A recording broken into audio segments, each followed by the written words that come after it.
Welcome to edit your soul. आज अपने हिदायत और रहनुमाई के लिए देखेंगे मुकाशफा की किताब और उसका 10वां बाब। फिर मैंने एक और जोर आवर फरिश्ता को बादल ओढ़े हुए आसमान से उतरते देखा।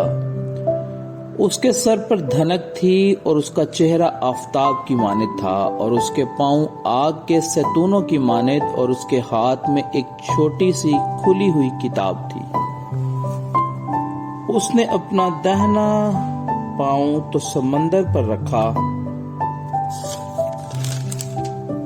और बायां खुश्की पर, और ऐसी बड़ी आवाज से चिल्लाया जैसे बब्बर धाड़ता है। और जब वो चिल्लाया तो गर्ज की 7 आवाजें सुनाई दी, और जब गर्ज की 7 आवाजें सुनाई दे चुकी तो मैंने लिखने का इरादा किया और आसमान पर से ये आवाज आती सुनी कि जो बातें गर्ज की इन 7 आवाजों से सुनी हैं इनको पोशीदा रख और तहरीर न कर। और जब फरिश्ता को मैंने समंदर और खुश्की पर खड़े हुए देखा, उसने अपना दाहिना हाथ आसमान की तरफ उठाया, और जो अब्दुल अब्बास जिंदा रहेगा और जिसने आसमान और उसके अंदर की चीजें और जमीन और उसके ऊपर की चीजें और समंदर और उसके अंदर की चीजें पैदा की हैं, उसकी कसम खा कर कहा कि अब और देर न होगी, बल्कि 7वें फरिश्ता की आवाज देने के जमाना में जब वो नरसिंगा फूंके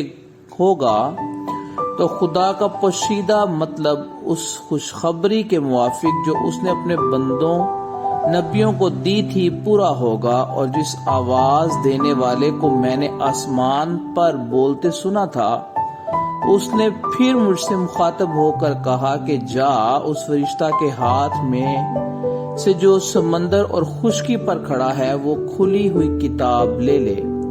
तब मैंने उस फरिश्ता के पास जाकर कहा कि ये छोटी किताब मुझे दे दे। उसने मुझसे कहा कि ले इसे खा ले, ये तेरा पेट तो कड़वा कर देगी मगर तेरे मुंह में शहद की तरह मीठी लगेगी। बस मैं वो छोटी किताब उस फरिश्ता के हाथ से लेकर खा गया, और वो मेरे मुंह में तो शहद की तरह मीठी लगी, मगर जब मैं उसे खा गया तो मेरा पेट कड़वा हो गया। और मुझे से कहा गया कि तुझे बहुत सी उम्मतों और कौमों और अहले जुबान और बादशाहों पर फिर नबूवत करना जरूर है। खुदावंद के जिंदा पाक कलाम के पढ़े और सुने जाने पर उसकी खास बरकत और रहमत हो।